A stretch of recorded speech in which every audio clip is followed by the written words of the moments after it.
Todos tenemos familia y amigos o en Venezuela o en Panamá o en las dos partes. El mejor aliado para enviar esas cosas que ellos tantos necesitan es K-Export. K-Export está ubicada aquí en Miami, pero no tienes que vivir en Miami para enviar las cosas tanto a Venezuela como a Panamá. Visita la página web de K-Export. Ahí vas a abrir un casillero virtual, haces tus compras online, las envías ahí a tu casillero virtual. K-Export empaca, lo mete en las cajitas y te lo envía a Panamá o a Venezuela de forma, si quieres enviarlo por vía marítima o por vía aérea. Te va a llegar en el tiempo perfecto y además en perfectas condiciones.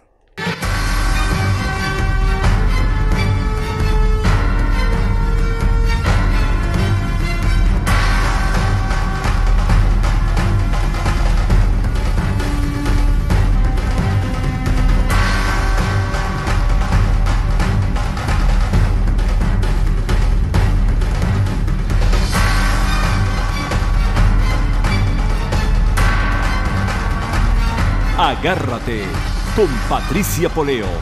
Opinión estremecedora. Buenas noches, bienvenidos a Agárrate. Bueno, comienzo por decirles que mañana viernes no hay programa. No va a haber programa porque estamos haciendo unas reestructuraciones necesarias para crecer, porque estamos creciendo, pero somos tan poquitos que no nos da tiempo o no podemos estar todos al mismo tiempo en todo. Así que mañana nos tomamos el día para algunas reestructuraciones que tenemos que hacer y yo en particular tengo que trabajar algunos casos de investigación importantes para podérselos presentar a ustedes la semana que viene. Así que mañana no hay programa, pero entonces hoy vamos a hacer algo así como programa y medio, porque esto va a durar muchísimo. Así que prepárense o guarden un poquito para mañana, la mitad del programa para mañana, véanlo mitad y mitad, porque está cargado de información pero y de personajes, así que estamos así como compensando un poquito la ausencia de mañana. Por eso tenemos el día de hoy a Daniel Lara Farías, que su día es el viernes. Buenas noches, Daniel, ¿cómo estás? Hola, Patricia, buenas noches. ¿Qué te parece lo de programa y medio? Me parece muy interesante, para guardar para mañana. Claro, ese respeto con la audiencia. Mira, te voy a quitar un poquito de tu espacio porque es necesario que yo lea el análisis, Daniel, del último informe de inteligencia realizado por la DGCIN en Venezuela, la Dirección General de Inteligencia Militar. Voy a leerlo y yo les pido que pongan muchísima atención porque aquí está todo lo que, según la Dirección General de Inteligencia Militar, viene en Venezuela, no solamente en el sector militar, sino en el sector civil, el tema de cómo el PSV como partido está viendo las elecciones, etcétera, etcétera. Así que lo voy a leer textual y pongan muchísima atención. Comienzo. En el último informe de inteligencia realizado por la DGCIN, que tiene fecha de marzo 26 y que tuvo circulación dentro del Ministerio de la Defensa, se aprecia preocupación por la desconexión de objetivos comunes y especialmente sobre la percepción de país que se observa entre rangos medios y superiores de los diferentes componentes. Uno de los elementos que preocupa a los analistas es que la percepción de crisis y necesidad de cambio es mayor entre la oficialidad media y ese segmento es tradicionalmente el más ganado a tomar riesgos. En paralelo, el informe habla de la dificultad de tomar decisiones, es decir, entrega de comando, relevo o ascenso, basados en un análisis del perfil de un comandante de unidad táctica. Según el informe, todos, sin excepción, se consideran revolucionarios, aunque la respuesta no aclare si eso es cierto o no. Más importante es determinar si son leales a este proceso que consideran en crisis. El informe usa como ejemplo el caso del teniente coronel del Ejército, Iber Marín Chaparro, quien se desempeñaba como primer comandante del batallón Ayala y que también había sido edecán del presidente Chávez, previo a su detención a principios del mes de marzo por presuntamente estar involucrado en una conspiración insurreccional. Continúa el informe detallando una serie de resultados preliminares que dicha investigación ha arrojado. 1. Aunque no es posible cuantificar el número de oficiales leales al presidente Maduro, es posible asegurar que en estos momentos existen serias dudas de cohesión y lealtad sobre los mandos de las principales unidades de los componentes Ejército y Armada. 2. Todas las evaluaciones de la data interceptada por nuestras fuentes humanas y técnicas apuntan a que existe un núcleo del generalato en conocimiento y que promueve planes de insurrección. 3. No es posible prever o anticipar el primer movimiento debido a que los canales preestablecidos para el flujo de inteligencia están comprometidos. Ver informe de la División de Guerra Electrónica del Ejército.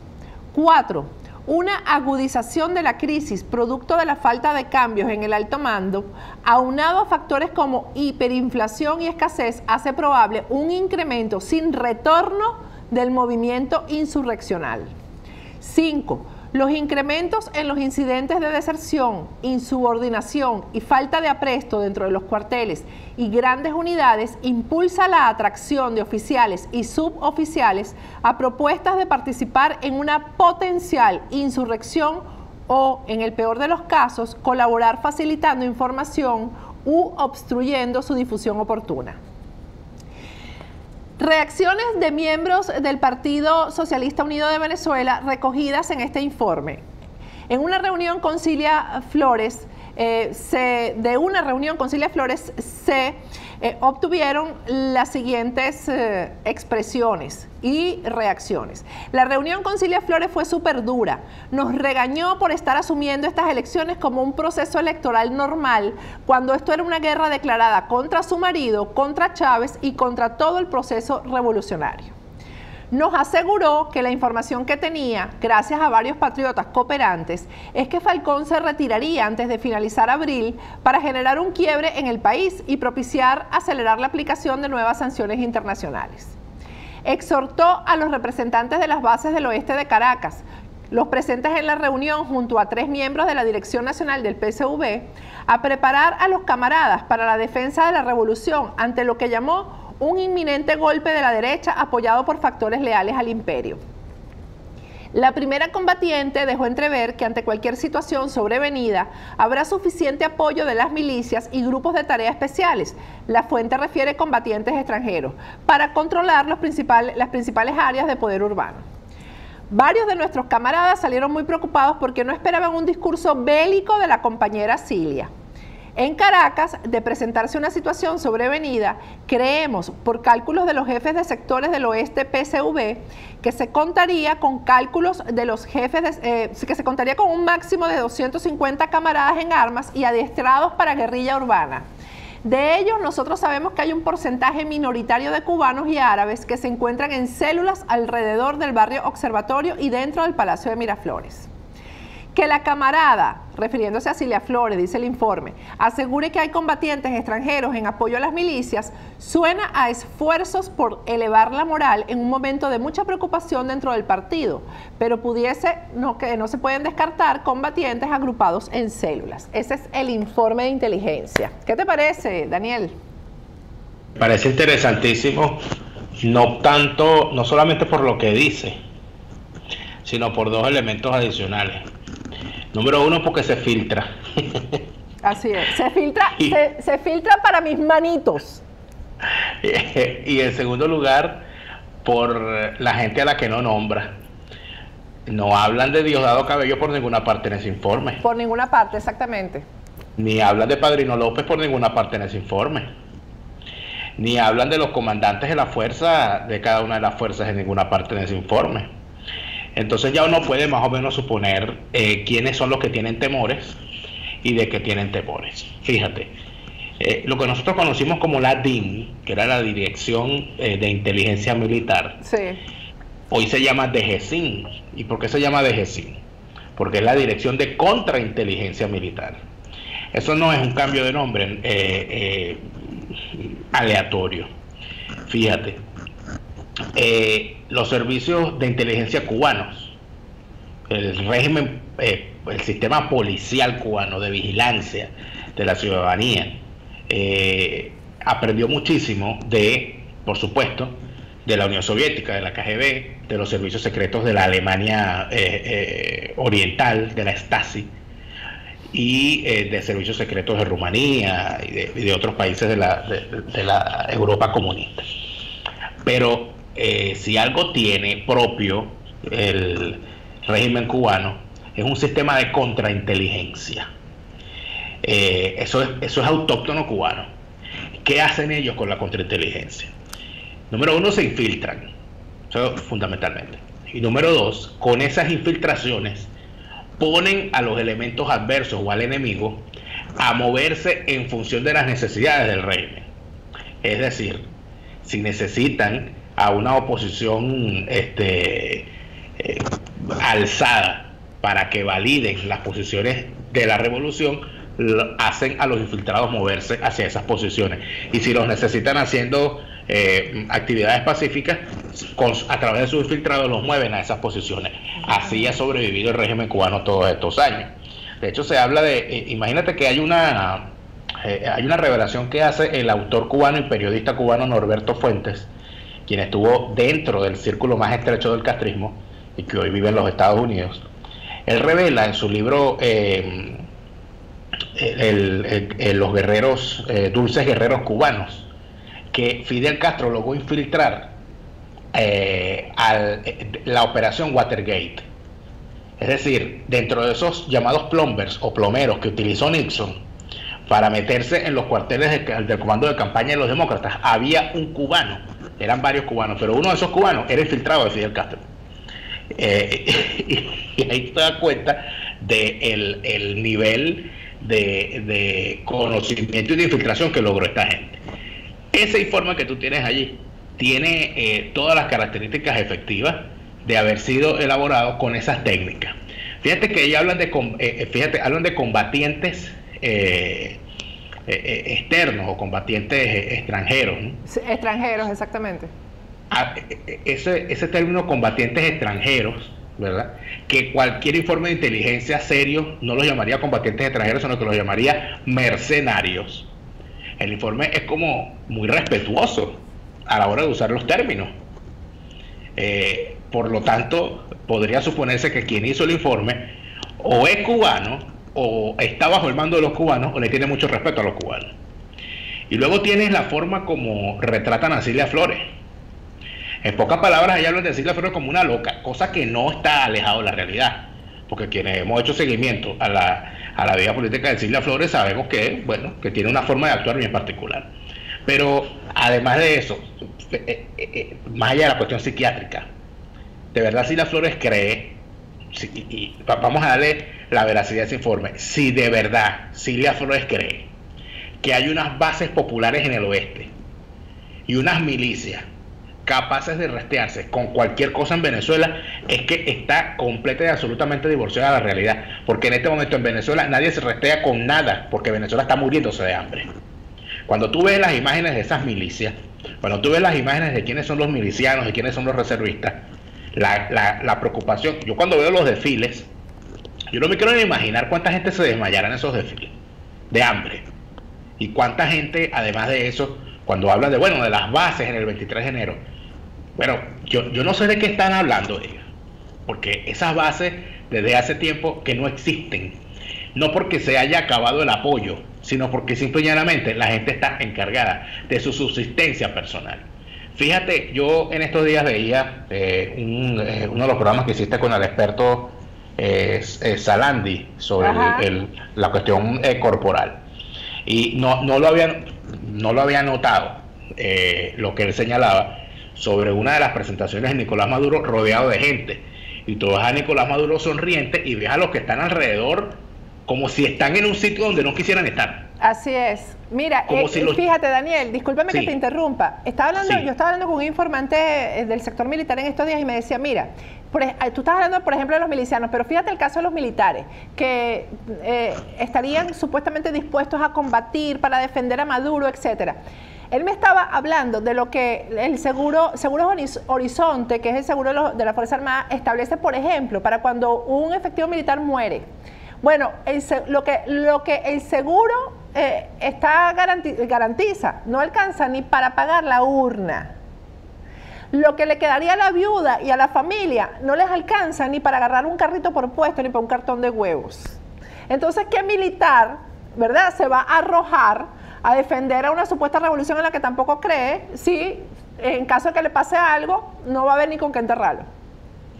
Bueno, porque lamentablemente nosotros creemos de verdad que existe una fuerza armada y la fuerza armada no existe. Lo que existe es una banda armada. Ese descontento al cual se refieren los informes de inteligencia y ese descontento militar del cual se habla, o sea, hay que ponerlo en el contexto de que no tenemos una fuerza armada sino una banda armada. Una banda armada tiene descontento porque por el reparto del botín. Mira, ningún comandante de batallón, ni de fuerza, ni de división, en esa banda armada se va a mover por compromiso con la democracia, ni porque le duela el hambre del pueblo. Lo que tiene en todo caso es descontento porque no le llega su parte del botín. Tan sencillo como eso, tan sencillo como eso. Eso es. Porque cuando tú, mira, yo de verdad yo abrí los ojos hacia este tipo de cosas cuando leí el libro La rebelión de los náufragos. Cuando se hace el detalle de lo que descubrieron los ministros de Carlos Andrés Pérez, cuando se enteraron de que el presupuesto militar era secreto. O sea, que había una partida secreta civil y una partida secreta militar. Cosas que en Venezuela la gente muy poco conoce. Y que cuando se corre el velo de la partida secreta militar se descubre que la corrupción era de tal nivel que en la Fuerza Armada estaba la corrupción delimitada en función del rango. Es decir, a los generales le tocaban las comisiones por las compras de tanques y de aviones y esas cosas. A los coroneles le tocaban las comisiones por la compra de pertrechos. A los tenientes coroneles por la compra de comida. A los capitanes por la compra de lapiceros, de cosas menores. Entonces, estaba estratificada la corrupción. Yo me imagino que todavía lo está, pero el asunto es que ahora no quedan las comisiones por la compra de tanques, la compra de helicópteros, la compra de aviones, sino por el tráfico de cocaína, por el control de las rutas para sacar cocaína, por algo que se habla muy poco, pero que ya es un secreto a voces, por esta cuestión de minar criptomonedas. Por ahí están dejando comisiones. Bueno, que dicen, por cierto, Daniel, que todos estos apagones que hay en Venezuela tienen que ver con eso, que están concentrando la energía eléctrica en minar, y por supuesto quienes minan son los enchufados, por decirlo de alguna manera. Supuestamente y que estamos hablando de granjas para minar criptomonedas dentro de cárceles, dentro de oficinas de ministerios, dentro de casas de ciertos personajes, de ciertos ministros, que hay urbanizaciones completas que se han dedicado a esta situación porque los dueños de casas o urbanizaciones otrora muy importantes como Cerro Verde, por ejemplo, han tenido que vender sus casas e irse del país, y que allí se han metido personajes que tienen 2 y 3 y 4 casas con grandes plantas eléctricas y todo lo demás utilizadas a este tipo de cosas. Se habla mucho, por cierto, de Elías Agua vinculado a ese tipo de cosas. Yo lo he escuchado mucho y los cuentos lo echan. De hecho, hay varios reportajes hechos en la prensa internacional de venezolanos que han escapado del país por haber sido perseguidos por ser mineros de criptomonedas. Entonces, de esos negocios, de esta cuestión de la entrega de dólares preferenciales, del manejo de la banca, del manejo del petróleo, porque fíjate que PDVSA está en manos de los militares, de todas esas comisiones, evidentemente esa es la pelea, ese es el descontento que hay. Yo estoy seguro que ese comandante del batallón Ayala, que entiendo que está preso, sí, si le hubiesen dado la comisión que él pedía, ese no se alza ni chilla, ni pega gritos, ni nada de eso. Si lo hubieran puesto donde hay. Exactamente, era lo que decía, eso se lo dijo y yo creo que, yo no sé cuál es el nombre de ese militar, pero sin duda alguna es un filósofo. Un militar que cuando cae Pérez Jiménez, cuando se va Pérez Jiménez, y empiezan aquellas protestas terribles por la situación económica, este militar le dice a Wolfgang Larrazábal: mire, almirante, la solución al problema de las protestas es metálica. O le damos plomo o le damos plata. Bueno, así como Pablo Escobar, venezolanos. vamos a ir a un corte, Daniel, como Pablo Escobar, plomo o plata, o plata o plomo.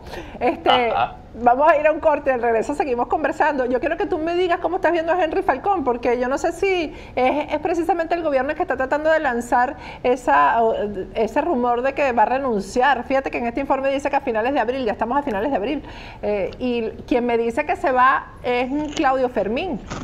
Hubo alguien que me hizo un comentario el día de hoy diciéndome: no, es que Claudio Fermín lo que está haciendo en la campaña es tomar whisky. Yo no sé si eso es la verdad. Vamos a ver un corte y seguimos hablando con Daniel Lara Farías.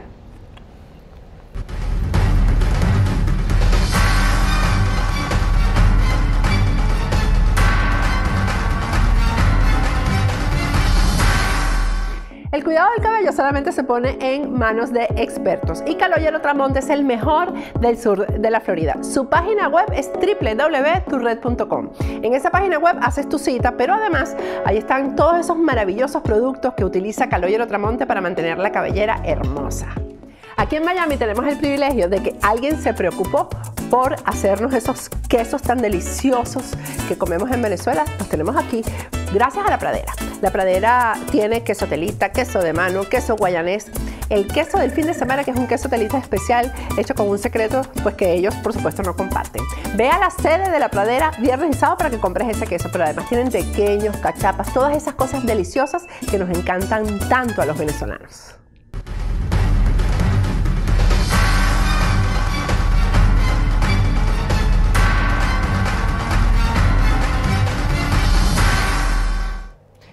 Regresamos con Agárrate y estamos conversando con Daniel Lara Farías. Hoy es jueves, pero mañana no hay programa, por eso tenemos a Daniel el día de hoy.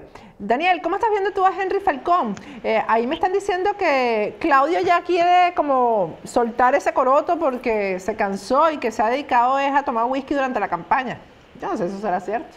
¿Tú qué conoces a Claudio? Sí. ¿Qué dice? Si eso es así, la cosa está bien, porque se están tomando whisky. En Venezuela, creo que con una botella de whisky come una familia durante 2 meses. Así es. Ahora mira, pero además me dicen que toda esa campaña, los trabajadores, asesores, etcétera, se están pagando en dólares. Ah, pero qué bueno, entonces hay platica. Sí, señor. ¿Y de dónde sale esa plata? Esa Es que no sé. Yo no entiendo nada. ¿Tú entiendes? Habrá que preguntarle a Francisco Rodríguez, ¿verdad? Que es el economista jefe de ese grupo. Habrá que preguntarle a Torino Capital, de repente ellos sabrán, ¿verdad? Como buenos analistas que son. O a Luis Vicente León, o a Gil Yepes, a toda esa gente que sobrevuela por esa candidatura. Pero, fíjate, esa candidatura no es una candidatura porque esas elecciones no son unas elecciones. O sea, vamos a partir de aquí.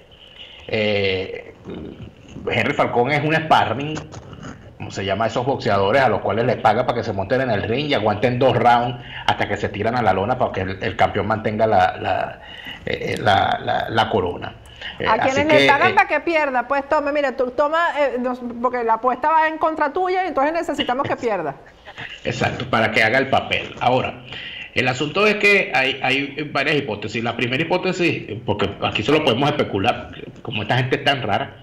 La primera hipótesis que Henry Falcón lo que quiere simplemente es ser el jefe de la oposición después que pierda con Maduro. O sea, que aquí lo que está en juego es, no, a ti que te gusta tanto el Miss Venezuela, no está en juego ir para el Miss Universo, sino ir para el Miss Mundo. O sea, él está aspirando a ser la primera finalista. No, no la Miss Venezuela. Entonces, Miss Venezuela Mundo, pues. Falta que Giselle Reyes tú sabes, lo enseña a modelar y a caminar y todas esas cosas. Y bueno, y a otras cosas no necesita porque él parece que ya tiene experiencia, ¿no? Pero en todo caso, lo importante en todo esto es que si ese es el juego, o sea, pensando en que, bueno, en que Rosales perdió con Chávez en el 2006 y se convirtió en el factor más importante de la oposición, de que Capriles perdió en el 2012 y se convirtió en el factor más importante de la oposición. Entonces, bueno, yo voy a ser candidato ahorita, quedo de segundo lugar y me convierto en el factor decisivo de la oposición. Si ese es el juego, bueno, Henry Falcón está apostando muy mal, porque obviamente no hay oposición, ni hay elecciones, ni él es un candidato. En segundo lugar es que de verdad el tipo crea que va a ganar. Y si él de verdad cree que va a ganar, pueden estar pasando 2 cosas. Uno, que estemos hablando de el primer caso de un enfermo psiquiátrico como candidato presidencial desde Diógenes Escalante en el año 45. O número 2, de que de verdad el tipo vaya a ganar. ¿Y a qué me refiero con esto? A que la Venezuela actual es tan perversa. Pero va a ganar, ¿cómo es eso que va a ganar? Yo creo que se volvió loco, fuiste tú. A ganar entre comillas, compañera Patricia, permítame explicar. No vaya a creer usted que tengo debajo de esta camisa una franela de Henry Falcón, eso no va a ocurrir. No me vayas, por favor, no me vayas a dar un susto como el de la semana pasada. No, eso no va a ocurrir. Okay. Aunque yo tengo por ahí no sé si me las traje. Yo tengo unos afiches de la campaña de Claudio Fermín del 98. ¿Y te los llevaste para Alemania? Yo creo que no, de verdad, yo creo que no te revisaron bien esa maleta cuando saliste de Maiquetía. Porque el afiche decía, álzate con Claudio. Imagínate tú lo equivocado que estábamos en el 98. Pero en todo caso, el tema es, ¿qué puede pasar aquí, en esta realidad tan perversa? Ajá. ¿Qué te parece a ti que ocurra lo siguiente? Que el chavismo, harto de Nicolás Maduro, ¿verdad? Como no hay elecciones, sino adjudicaciones, tu amiga Tibisa y Lucena, ¿cómo es que la llamas tú a ella? ¿La Úrsula? A Úrsula. Ponme a Úrsula, tenemos tiempo que no vemos. Ponme a Úrsula, por favor, ahí en pantalla. Que le adjudique la presidencia a Henry Falcón y no a Nicolás Maduro. Que Henry Falcón se convierta, en vez de presidente, en rehén. Porque lo peor que le puede pasar a Henry Falcón es que gane. Y que el tipo lo obliguen a ser presidente con la constituyente andando. Y dentro de un año, la constituyente tendrá una nueva constitución. Y como tiene una nueva constitución, viene lo mismo que hicieron en el año 2000, unas mega elecciones. Por lo tanto, Henry Falcón sería un estúpido útil, porque no será un tonto, sino un estúpido útil que servirá al chavismo para quitarse de encima a Nicolás Maduro, mientras sacan una nueva constitución, y el año que viene harán una mega elección donde lanzarán, qué sé yo, a Diosdado Cabello, o cualquier otro miembro de ese cartel. Y quién sabe qué terminará ocurriendo. Podría ser Henry Falcón un presidente títere. Mira, en Cuba sucedió. Yo los invito a revisar el caso de lo que fue la presidencia de Osvaldo Ortigoz.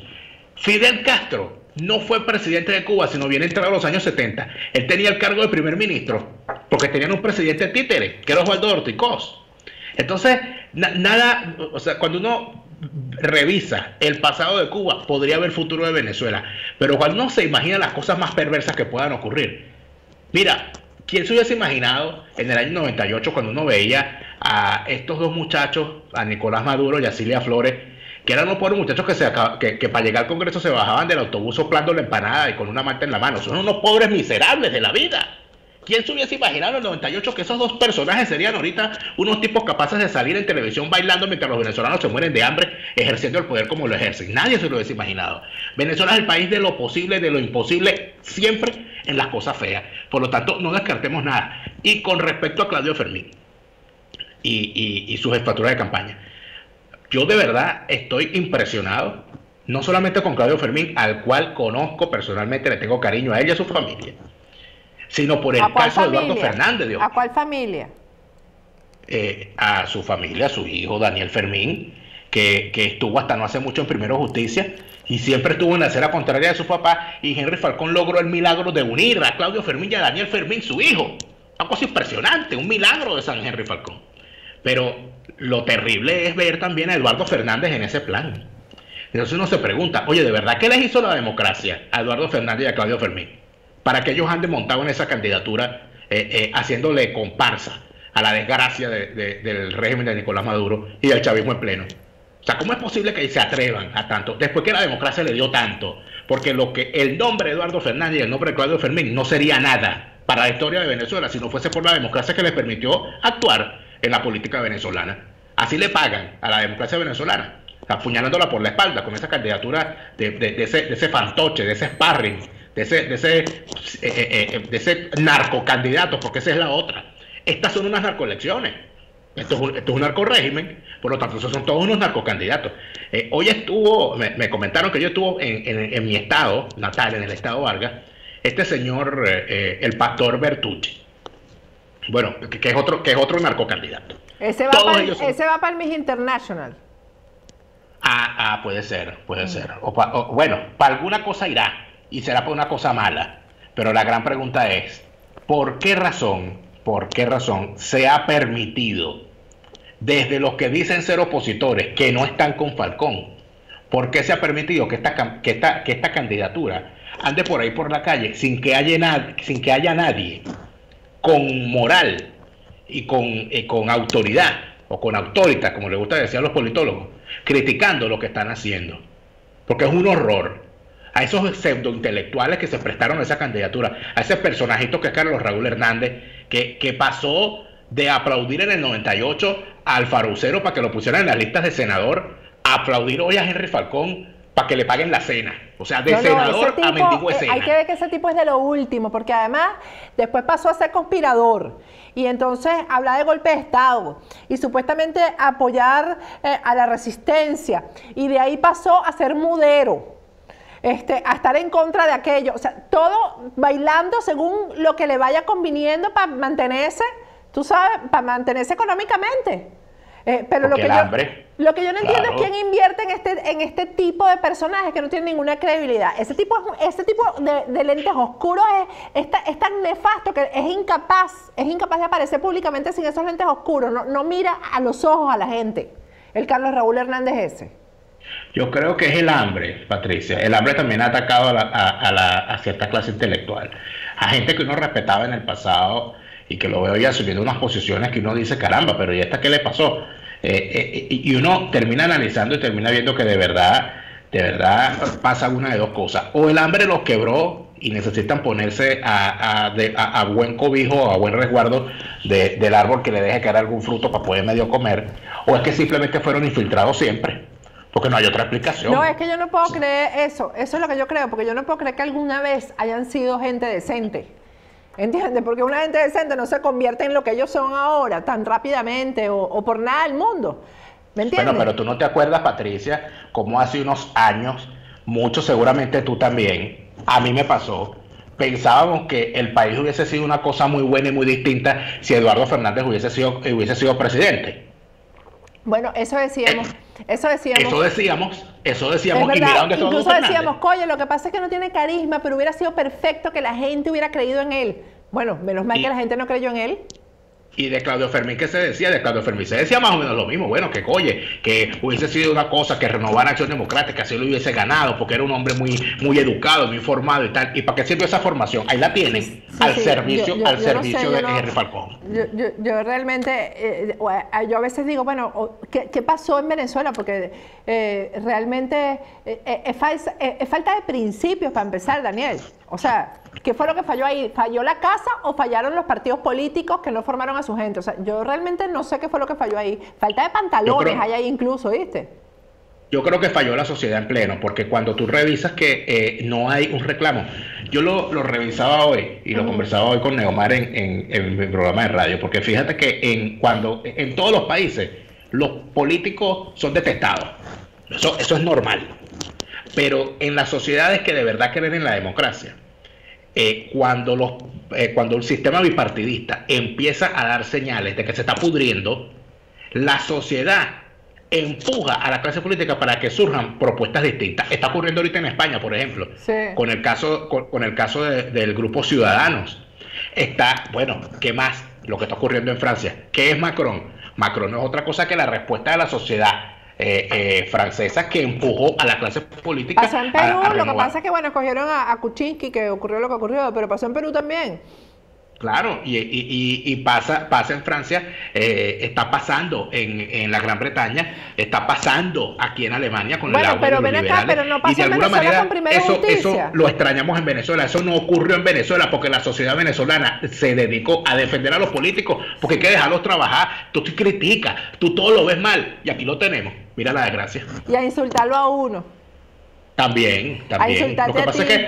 Lo que pasa, Patricia, es que nosotros nunca criticamos al gobierno, solo criticamos a la oposición. Eso es lo que nos dicen siempre. Sí, cómo no. Por eso es que yo estoy aquí y tú estás donde estás. ¿Verdad? Así que, bueno, Daniel, gracias. Gracias a ti, Patricia. Gracias por este contacto. Nos vemos el viernes que viene, sí, seguro. Así será. Vamos a ir a un corte y regreso más de Agárrate.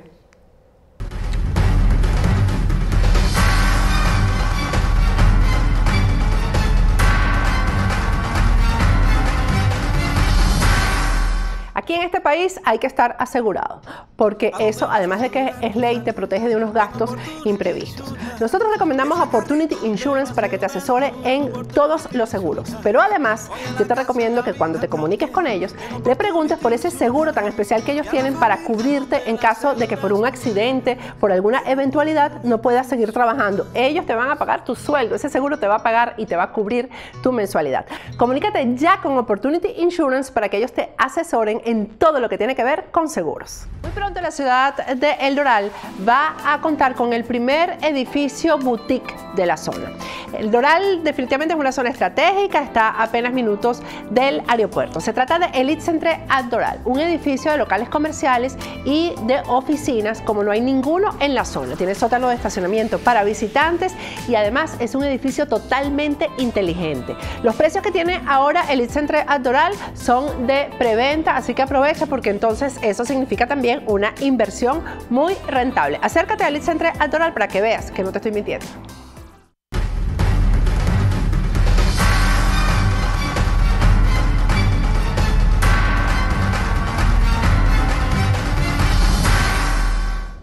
Regresamos con Agárrate.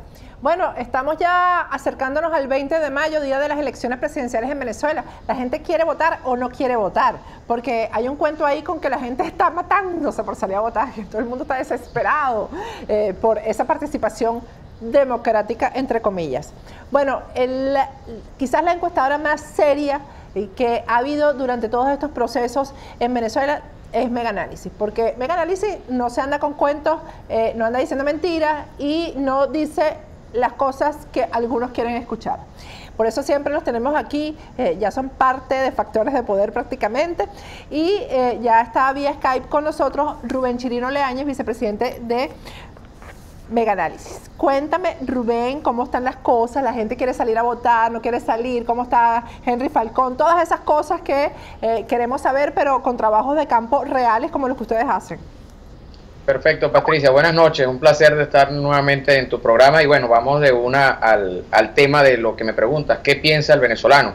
Aquí estamos presentando, Patricia, un estudio de opinión realizado a una población, a una muestra de 1.050 entrevistados, un tracking telefónico al azar, realizado en los 16 estados y sus 32 ciudades, lo que más importante del país en población electoral, lo que aglutina alrededor del 82.25% de la población electoral en Venezuela, fue realizado entre el 9 y el 14 de abril a todas las clases sociales, con un error estimado del 3.3% y un nivel de confianza del 97%. La primera pregunta, Patricia, del estudio, dice así: el Consejo Nacional Electoral convoca unas elecciones presidenciales. ¿Usted irá a votar en esas elecciones del 20 de mayo? 67.5% contesta que no. 21.4% contesta que sí. No sabe, no responde, 11%. Con relación a nuestro estudio anterior, el aumento, la intención de ir a votar es poco menos de 4 puntos. En el anterior estudio, en febrero, fue 17.4, ahora apenas de 21.4, 4 puntos de diferencia. Y la negativa a participar sigue siendo elevada, disminuyeron los indecisos y aumentó el no querer ir a votar. Por lo tanto, aquellos, lo que tú decías en la introducción inicial, aquellos que estén empresas de estudios de opinión, consultoras que estén divulgando una tesis de entusiasmo, emoción electoral, deseos de participación, tenemos que decirlo por la calle del medio, están tratando de distorsionar la realidad con fines desconocidos, con fines particulares. La realidad es que el pueblo venezolano no siente ningún ánimo ni deseo de participar en unas elecciones de las cuales presume ya el resultado, conoce ya y dice conocer el resultado y entiende que está siendo utilizado para otros fines. Entonces, aquellos que se prestan para ese show barato, creo que el pueblo venezolano merece la verdad y merece que se le trate con honestidad. Y la honestidad dice: el pueblo no quiere ir a votar, no reconoce que en esas elecciones haya una solución a sus problemas, porque ya de eso conoce bastante. La segunda pregunta, Patricia, dice, tiene un carácter social esta pregunta. ¿Usted recibe dinero enviado por algún familiar que viva en el exterior? No, 66.4, sí, 23.2, no sabe, no responde, 10.3. Este 23.2 es un número, es una cifra importante, es monumental decir que el 23.2% de los encuestados, hablamos de la población activa mayor de 18 años, que son los encuestados, reconozca recibir ayuda económica desde el exterior. Dice lo grave de la crisis económica que vive el país, lo grave de la crisis humanitaria. Es un indicador sine qua non que define una grave necesidad económica en el pueblo venezolano. A grosso modo, pudiéramos redondear ese número a nivel de millones, Patricia, que alrededor de 7.5 millones de venezolanos que habitan actualmente en Venezuela viven de lo que reciben del exterior. Hay muchas modalidades, hay gente que recibe directamente el cambio en bolívares, otros reciben comida, que es una ayuda económica enviada del exterior, otros reciben comida comprada aquí, prepagada, llamémoslo así, por sus familiares en el exterior y luego la adquieren a través de comercios. Es una serie de variables de una ayuda que alrededor de 7.5 millones de venezolanos reciben, viven de lo que hacen sus familiares en el exterior. Y si sumamos aproximadamente, hoy el presidente Juan Manuel Santos dice que hay más de 1 millón de refugiados en Colombia. Si redondeamos esa cifra, pudiéramos estar alrededor de que 10 millones de los, en teoría, 34 millones de venezolanos, 10 millones de venezolanos viven de las economías de otro país. 7.5 aquí adentro y el resto fuera. O sea, estamos hablando de una tragedia nacional a nivel económico y humanitario.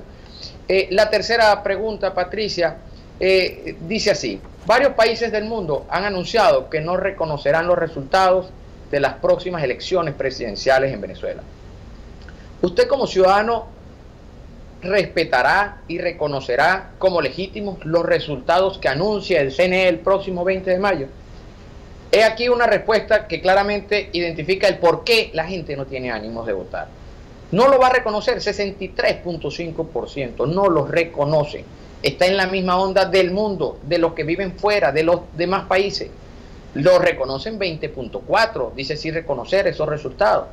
No sabe, no responde 16%. Imagínate tú, ahora, no lo reconoce, no lo reconocerá 63.5%. ¿Pero qué ahora, significa eso, Rubén? ¿Qué significa que no lo reconocerán? Eso es lo importante de realizar próximos estudios, Patricia. ¿Cómo se traduce ese no reconocimiento en eventos, en acciones, en determinación a tales o cuales situaciones? Porque no lo reconozco, muy bien, pero estamos en una posición de minusvalía, porque hay que reconocer algo, Patricia. El que quiera decir que el pueblo está entusiasmado de votar, que Henry Falcón arrasa, las emociones despierta en la calle, es un Carlos Andrés o un Hugo Chávez, ¿no? Eso es falso, eso es engañar a un pueblo que está en minusvalía emocional, económica, humanitaria. Si bien es cierto que el pueblo está vive en un menoscabo anímico, porque no es mentira eso, producto de tantas traiciones que ha recibido, tampoco vamos a caernos en embuste. El pueblo venezolano ni es masoquista, ni es un pueblo descerebrado. Está en minusvalía. Bueno, es que lo que ha llevado es que pues ha llevado mucho palo, muchas traiciones, está contra la pared, pero masoquista no lo es. Entonces, es un pueblo que reconoce la traición y reconoce que hay una pérdida de tiempo. Aquí habla de que no reconocería los resultados, pero necesita que le ayuden a que ese no reconocimiento se convierta en algo. Porque si no, no deja de ser una situación pasiva. No lo reconozco, pero me quedo en mi casa. Pues. Aquí estoy, no reconozco. Eso es mentira, pero no hay una acción subsiguiente. Eso hay que estudiarlo y en nuestros próximos estudios vamos a ahondar en esas inquietudes. ¿Que se va a realizar cuándo el próximo estudio, Rubén? La primera, una semana y media antes del mes de la elección. Antes de la vamos elección. A estar ya. Ok, vamos a estar pendientes. Ya sabes que los resultados se dan aquí en Agárrate. Claro, Patricia, no hay problema. Cuente con eso. Okay. Mira, la cuarta pregunta dice así: ¿usted apoya las sanciones que países como Estados Unidos, Canadá, Panamá, España, Inglaterra y muchos otros han impuesto a funcionarios y miembros del gobierno venezolano? Sí, 73.5%. No, 16.2%. No sabe, no responde, 10.2%. Aquí se afianza la realidad, Patricia, de que aquella tesis de que el pueblo venezolano siente que está siendo afectado. No, el pueblo reconoce que hay una sanción a funcionarios. El pueblo está pasando situaciones que nunca imaginó ninguna generación del siglo XX, y mucho menos la del XXI, jamás pensó que viviría lo que hoy está viviendo el pueblo venezolano. Y por consiguiente, entiende que está pasando un calvario, pero apoya las sanciones a funcionarios. Aquella canción de que no, que se siente afectado el pueblo porque no le gusta que sancionen a Pedro, a Sultano, no, eso es mentira. El pueblo entiende que su problema es de él, cada quien resuelve el suyo, y si aquellos lo sancionan por algo será. El pueblo apoya las sanciones que estos funcionarios están recibiendo del exterior. Y para redondear esta pregunta, recuerda que en nuestro anterior estudio hablábamos sobre cómo se entera la gente, cómo el venezolano se informa a través de las redes sociales, sí. En un alto porcentaje. El 60% se informa a través de las redes sociales, Patricia, y el conocimiento de que el mundo, como en la pregunta anterior, no vaya a reconocer los resultados del 20 de mayo, o que países como los que te acabamos de mencionar en la interrogante aplicada, apliquen sanciones a los funcionarios. Toda esa información rueda como pólvora en las redes sociales y llega a las manos de todos los venezolanos, por muy disociada que quiera ser la realidad comunicacional que al interno de Venezuela se quiera esgrimir. Hoy los venezolanos están al día y entienden de que estas situaciones forman parte de un conjunto de estrategias que desde el mundo con más claridad aplican, producto de que no están en las minusvalías en las que está el pueblo venezolano.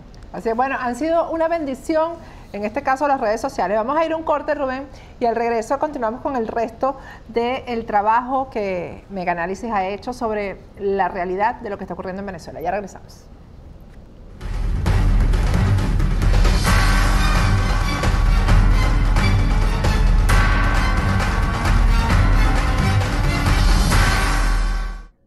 Si estás abriendo tu empresa en los Estados Unidos o expandiéndote por América Latina, si eres un startup o una empresa internacional, la idea es que puedas crecer pero de forma rentable. ¿Quieres atender mejor a tus clientes y hacer crecer tus ventas? Llama inmediatamente a nuestros aliados de CeleryTech que te ofrecen tecnología de información. Ellos te van a ayudar a tomar las mejores decisiones para el seguimiento de tus ventas y para brindar un mejor servicio. CeleryTech te ofrece soluciones como el SAP, con las cuales tienen más de 14 años trabajando en el mercado, y el financiamiento para tu empresa pues puede ser en la modalidad de leasing para que no impacte en tu presupuesto. Planifica tu negocio y hazlo crecer con nuestros amigos de CeleryTech. Tener una cartera de diseñador definitivamente es hacer una inversión. Visita la página web de Maru Consign para que veas las carteras que tienen en oferta. Son carteras de diseñador que han sido usadas pero que están en perfectas condiciones y además están certificadas. Y las vas a comprar a un precio increíble. Pero a lo mejor tú tienes una cartera que quieras poner a la venta. Para eso también comunícate con Maru Consign. Solo carteras de diseñador. Ellos, cuando les compras una cartera, te las envían a cualquier parte del mundo excepto a Asia.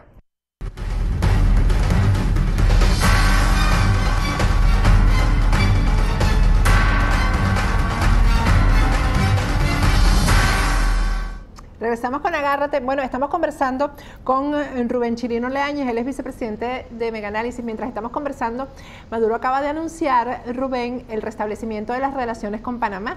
Hay muchos intereses ahí, intereses hasta militares, sí. Para que sepa.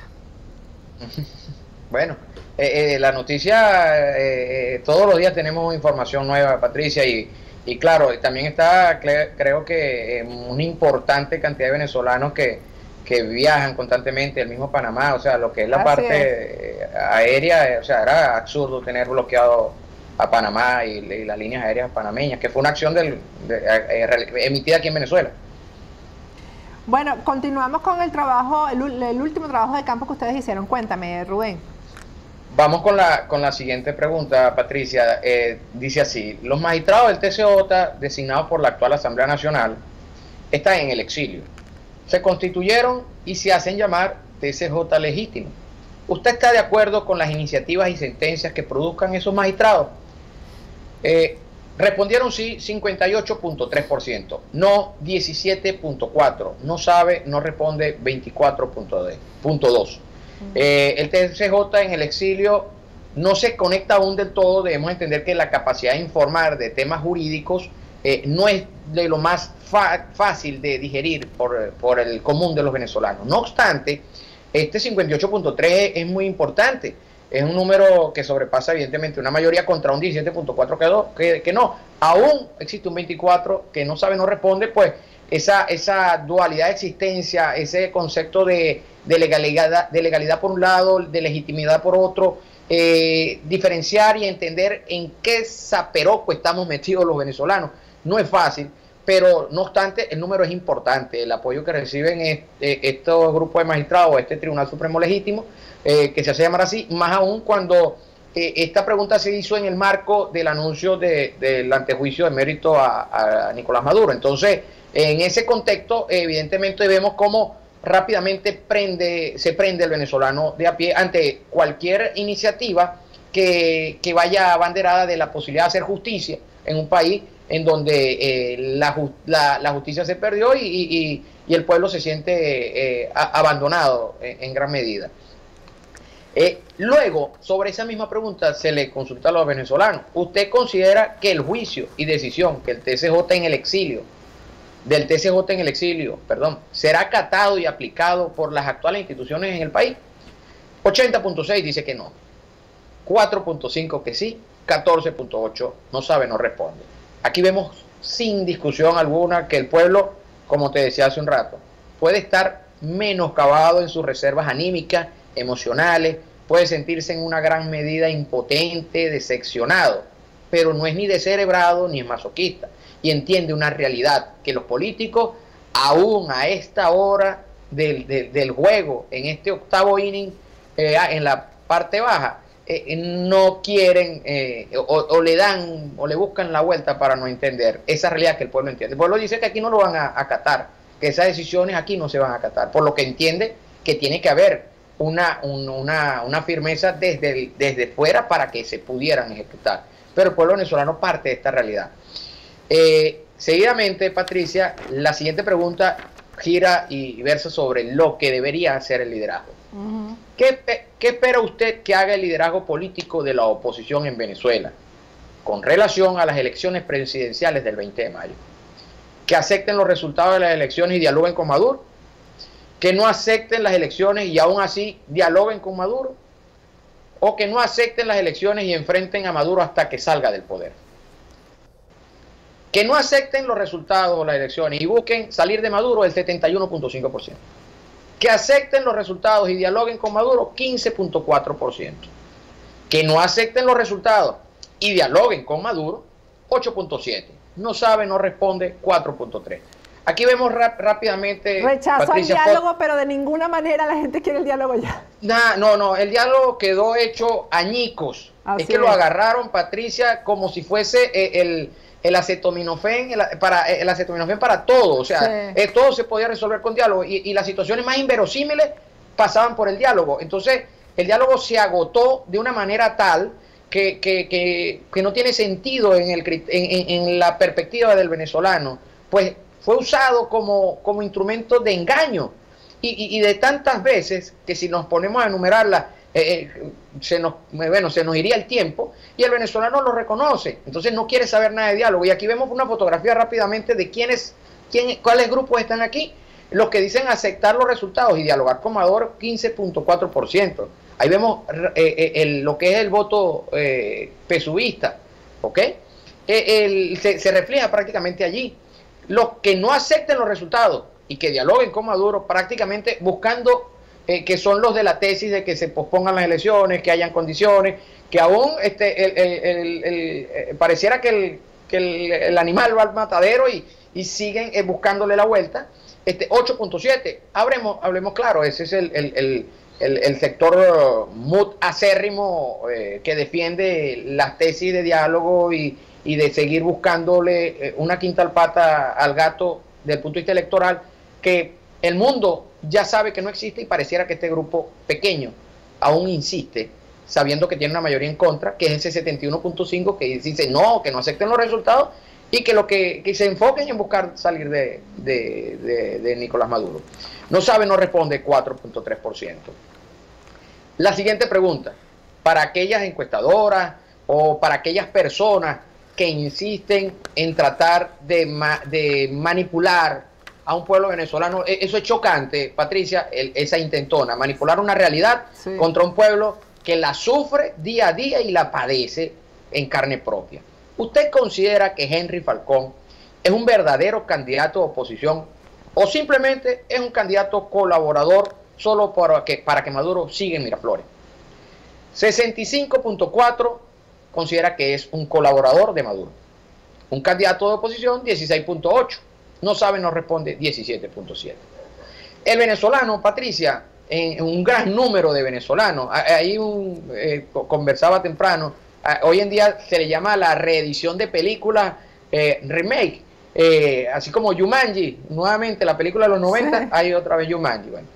Arias Cárdenas es Henry Falcón, es un remake. El venezolano lo entiende, pero de una manera tan maravillosa, la inteligencia de un pueblo, que pese a sus necesidades reconoce, mira, pero es que esto ya yo lo viví, de otra forma, con otros detalles, pero esto ya lo vivimos. Y quererlo plantear como si fuese una novedad, como si fuese algo que el pueblo no entiende, que el pueblo lo ve como algo, o sea, es chocante contra una realidad tan aplastante que vive el país. Ciertamente, y eso no solo se limita a Henry Falcón. Cuando veamos los números del resto de candidatos, sinceramente, no es nada. Hablemos simplemente, no es nada. Nosotros decimos, sobre la base de esto, Henry Falcón no está haciendo nada. Si él tiene algún tipo de aspiración en el futuro para el bienestar del país, la lógica es que en algún momento él dimita de esa aspiración. El tiempo y la historia juzga a cada quien por sus omisiones y sus acciones.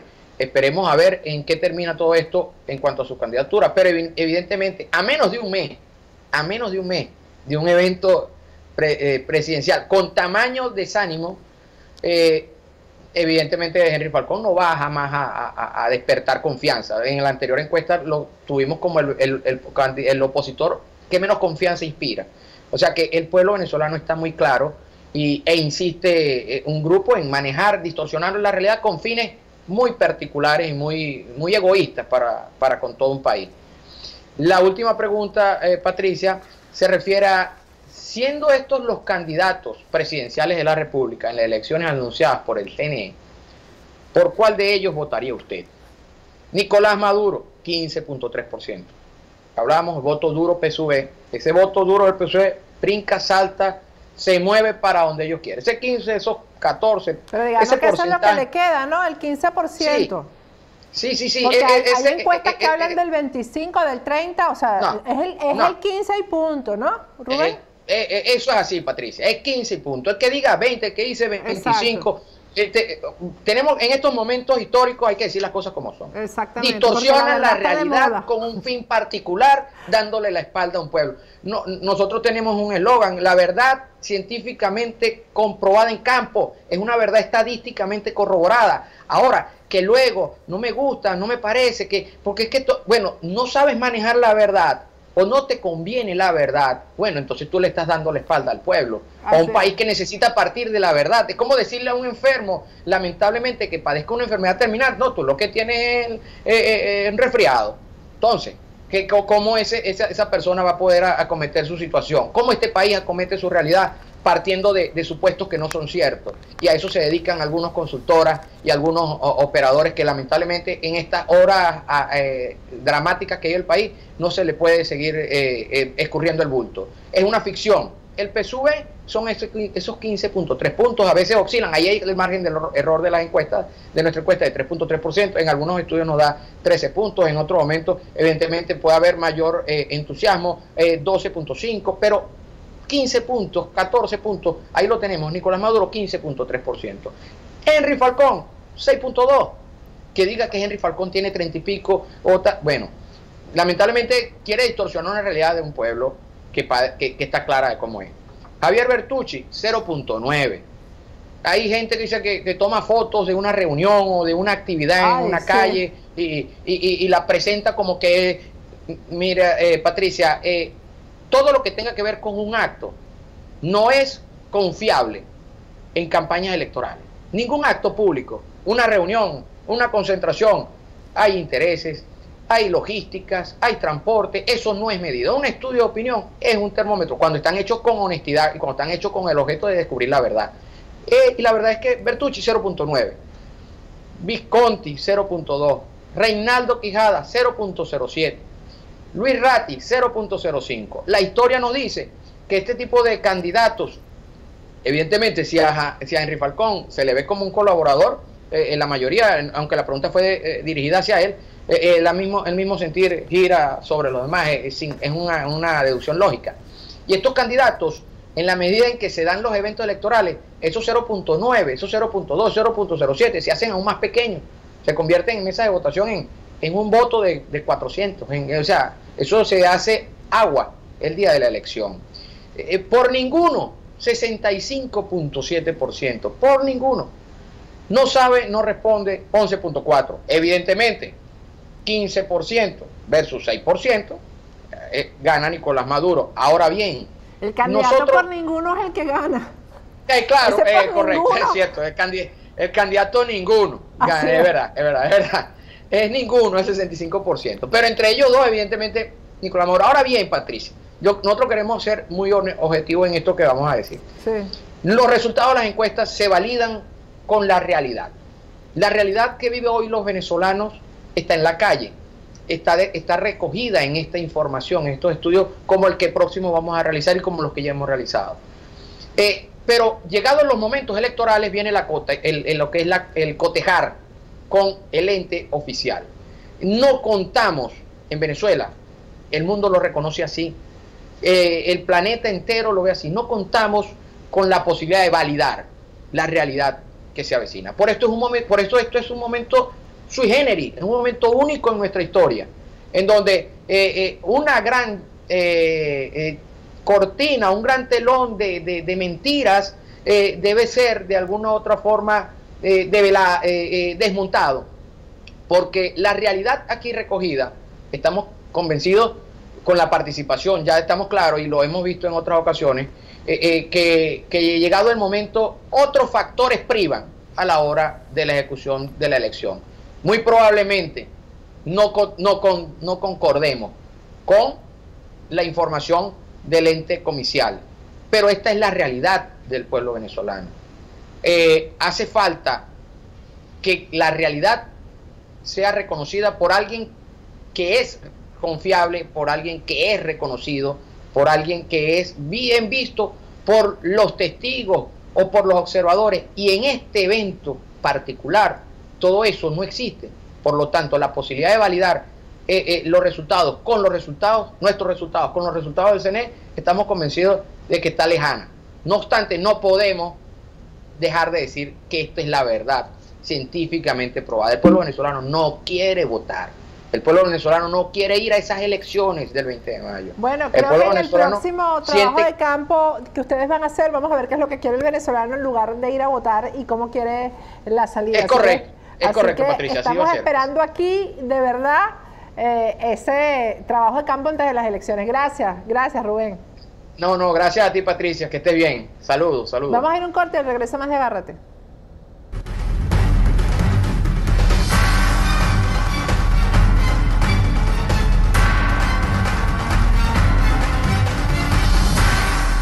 Si te quieres comer una parrilla bien sabrosa aquí en Miami, ve a Piamonte, Miami. No la vayas a hacer en tu casa. En Piamonte, Miami te van a preparar la parrilla exactamente en el punto que a ti te gusta. Si te gusta la carne roja, si te gusta la carne bien hecha, medio, bueno, perfecta. La parrilla va a quedar en el punto que tú lo quieres. Además, viene acompañada, pero de unas arepitas súper ricas, de plátanos maduros, de tostones. Bueno, deliciosa. No hagas la parrilla en tu casa. Ve a Piamonte, Miami y pide la parrilla Piamonte. La mejor forma de venir a Estados Unidos y de tener un estatus migratorio, sin duda alguna, es una certificación laboral. La certificación laboral te va a llevar directamente a una residencia permanente en los Estados Unidos.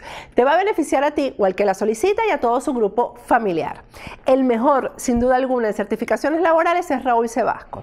Tiene más de 25 años de experiencia. Todos los abogados de inmigración lo reconocen como el mejor en este sector. Así que comunícate con Raúl Sebasco, llámalo, él tiene un número de teléfono que puedes llamar directamente desde Venezuela para que él te asesore acerca de las posibilidades que tienes de tener una certificación laboral.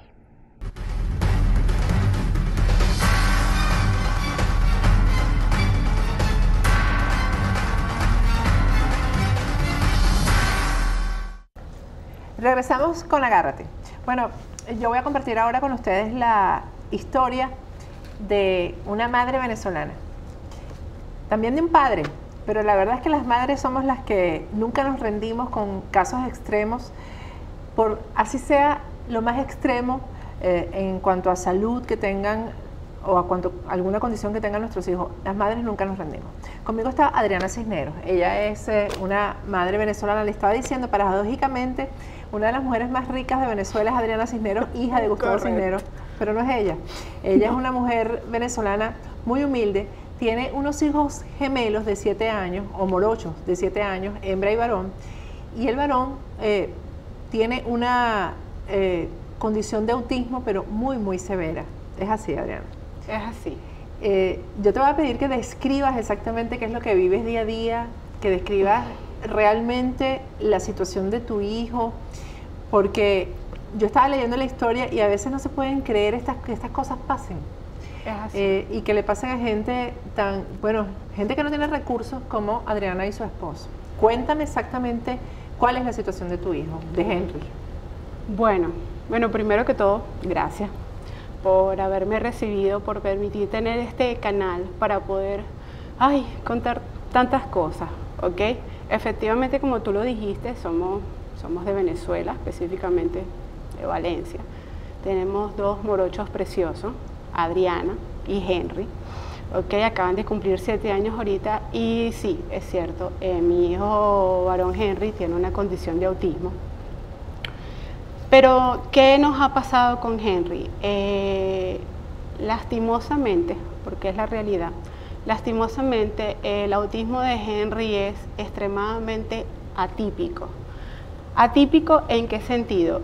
A pesar de que hicimos todo lo que hacen todos los padres, hicimos un diagnóstico temprano, buscamos terapias, buscamos opciones, hicimos todo. Henry, él como todo niño con autismo, así empezó todo este problema, en los cuales se ha puesto como una bola de nieve que lo que ha hecho es crecer y crecer y crecer y crecer. Henry tiene mal dormir, eso es algo común en los niños con autismo.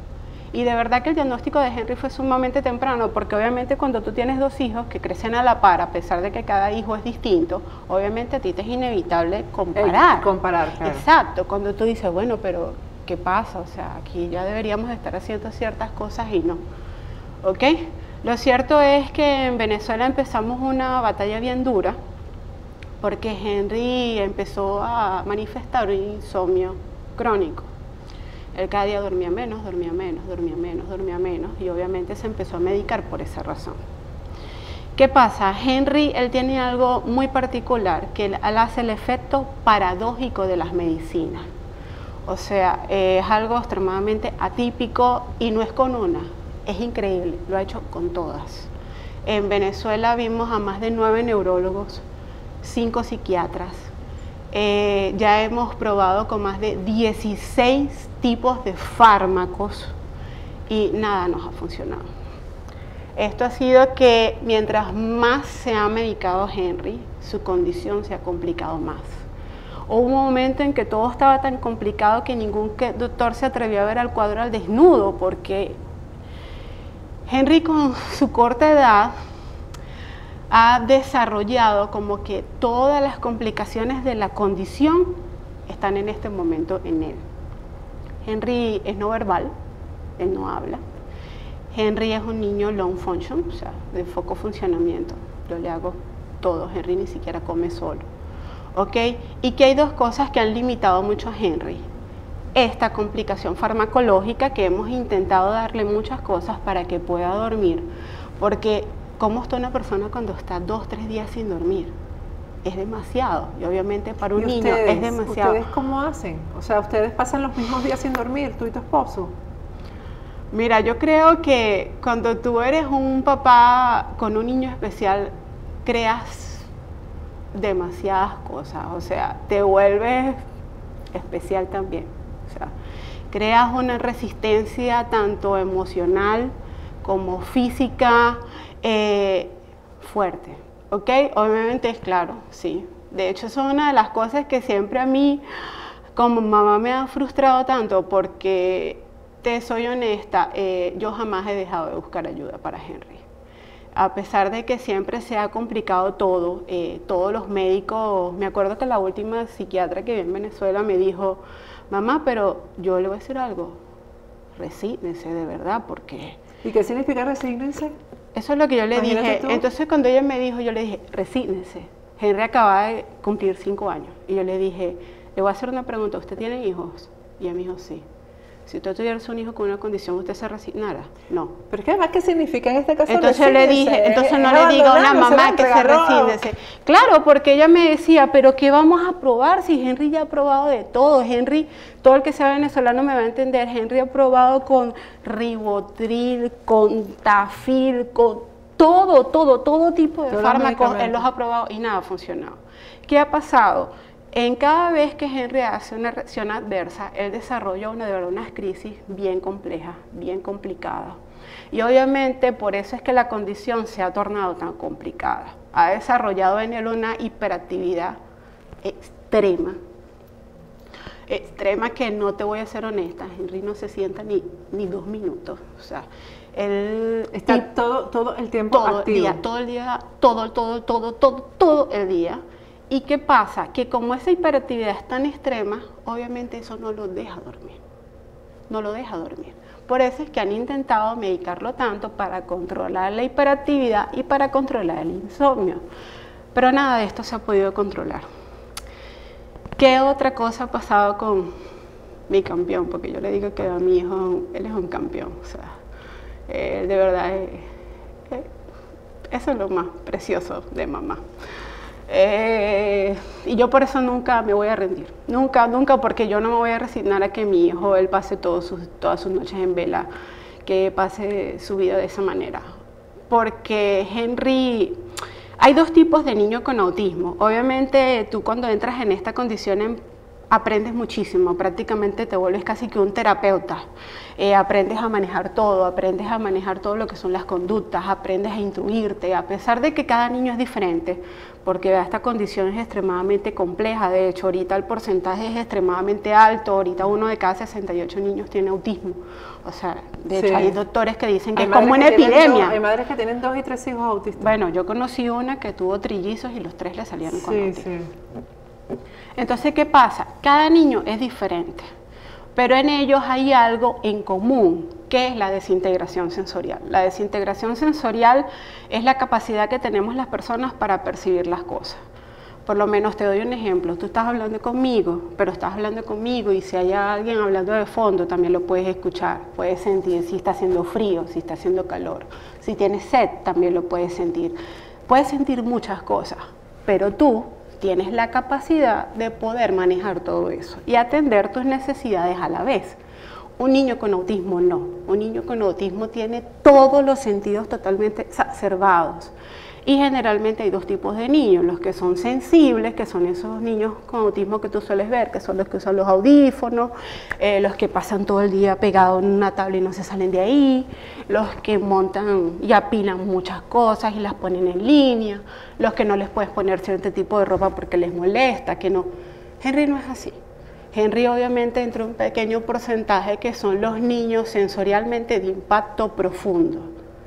Henry necesita agredirse todo el día para poderse regular sensorialmente.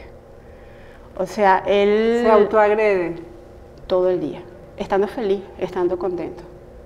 Entonces, ¿qué tipo de agresiones son? Porque él necesita sentir ese impacto duro físicamente para poderse regular.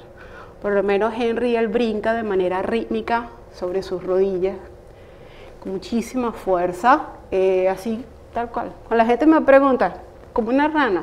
Sí. Él brinca de manera... las rodillas. Él brinca de manera rítmica sobre sus rodillas, entonces claro, todo el peso del cuerpo del cae. Mira, yo en un día, a mí una vez una terapeuta me dijo, mamá, usted podría ser capaz de contabilizar, y en un día yo conté, y en 1 hora, brincó sobre sus rodillas 429 veces. Dios mío. Tranquilo, feliz, habiendo dormido. Imagínate cuando se pone estando 2 o 3 días sin dormir. Él tiene una atrofia bien fuerte en las rodillas, sus piernas están todo el tiempo siempre llenas de golpes de morado. Hasta mudado las uñas de los pies, porque es un rebote permanente completo. Él todo lo golpea con la parte interna de las muñecas. Esto lo tiene totalmente morado siempre, de hecho hasta se le ha roto varias veces. Y él hace eso todo el día, todo el día, toda la noche. Obviamente cuando tiene 2 o 3 días sin dormir, sus crisis son fuertes.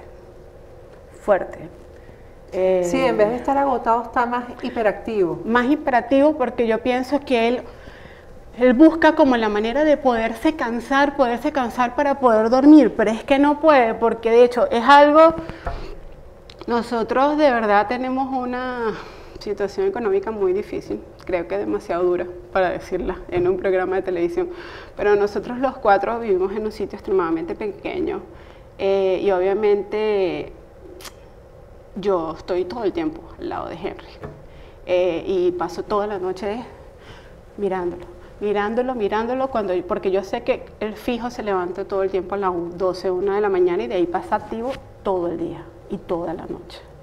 Él solamente duerme 2, 3 horas en todo el día cuando logra dormir. Y él cuando está dormido y de repente busca y se levanta.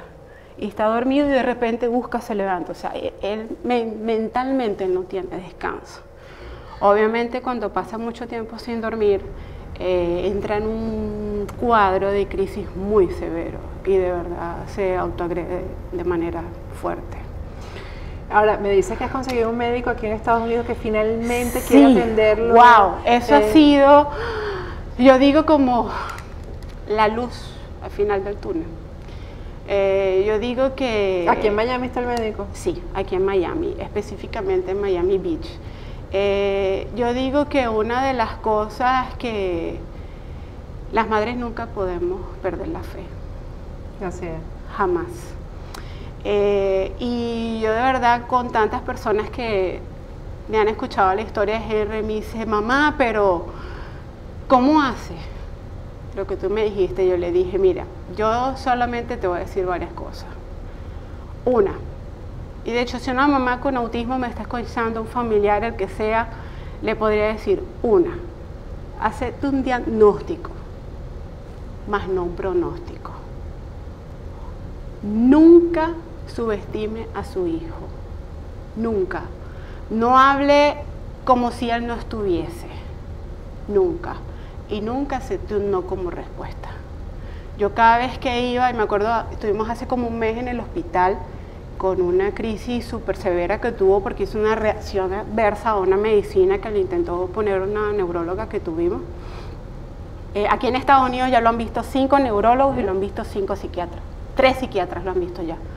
Más de 6 agencias de behavior nos han abandonado el caso porque me he dicho, mamá, pero esto es demasiado, nosotros no tenemos personal capacitado para eso, en fin. Y yo creo que ese tanto no es el que me ha hecho a mí seguir buscando un sí. Porque obviamente yo no puedo, como yo le dije a esa doctora, yo le dije, o sea, usted me va a pedir que yo me resigne que la vida de mi hijo sea así. Bueno, de verdad que le digo, o sea, puede ser con otra mamá, pero por lo menos esta no.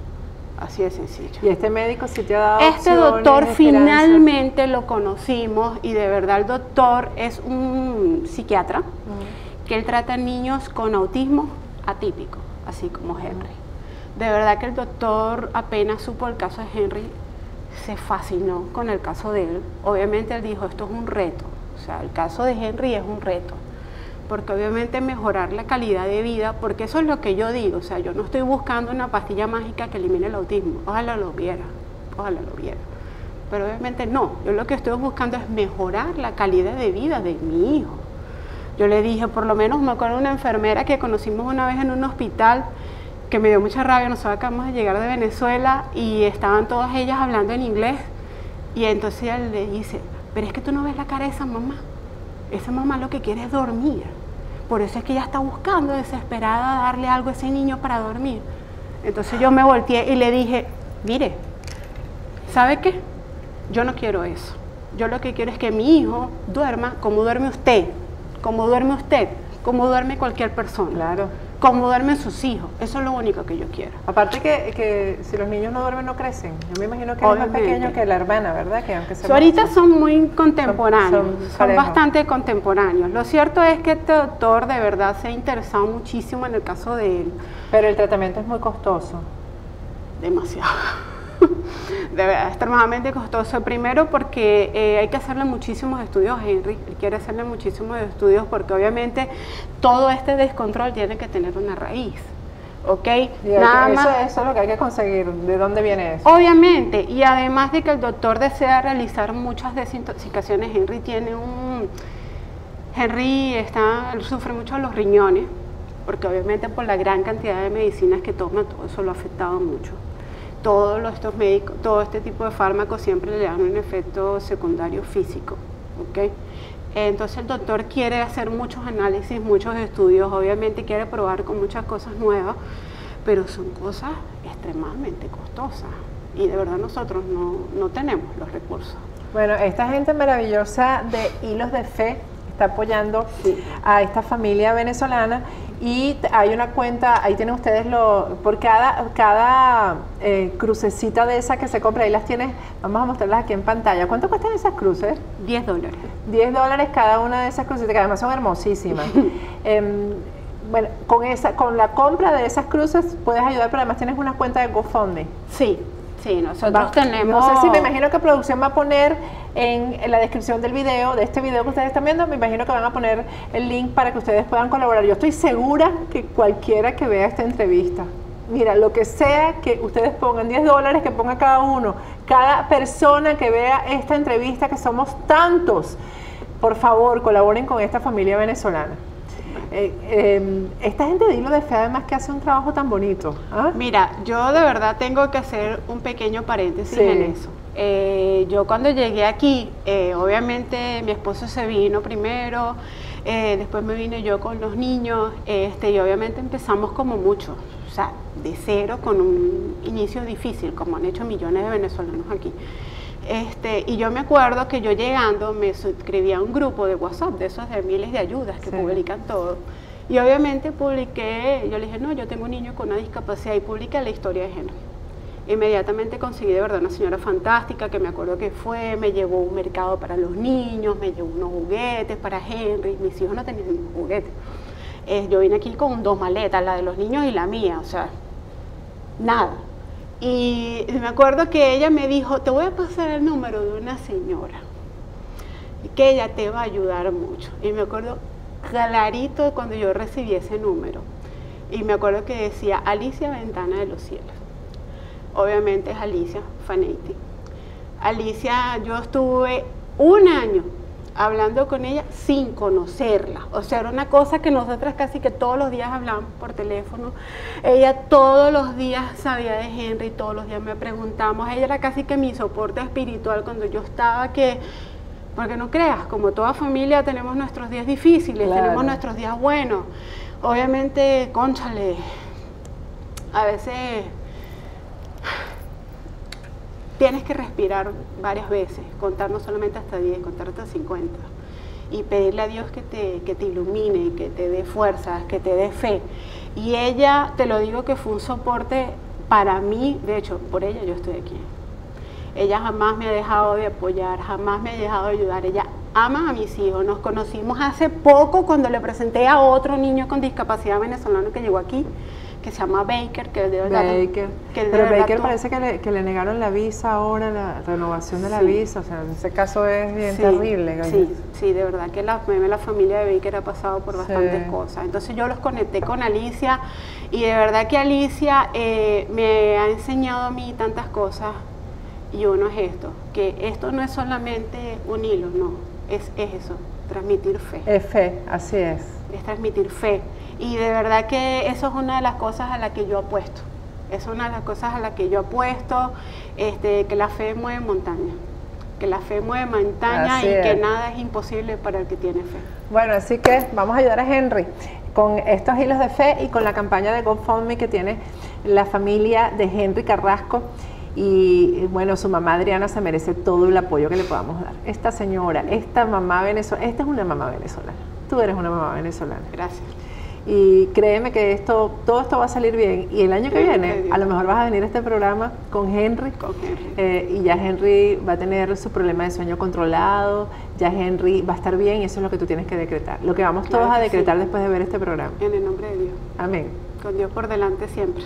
Bueno, con esta hermosa historia yo me despido hasta el lunes. Recuerden que mañana no hay programa. Y bueno, de verdad, que el que vea esta entrevista y no ponga, aunque sea $10, de los venezolanos que estamos afuera, porque no se le puede pedir a los que están en nuestro país, los que estamos afuera, todo el que vea esta entrevista, colaboren con algo, para que ustedes vean que cada vez que aportamos algo, eso se nos reproduce en bendiciones. Hasta el lunes. Así será.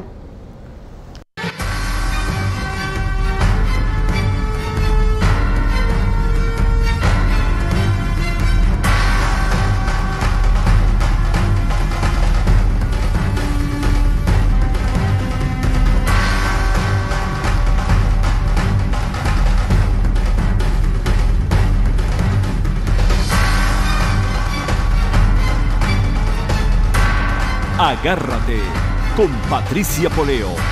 Opinión estremecedora.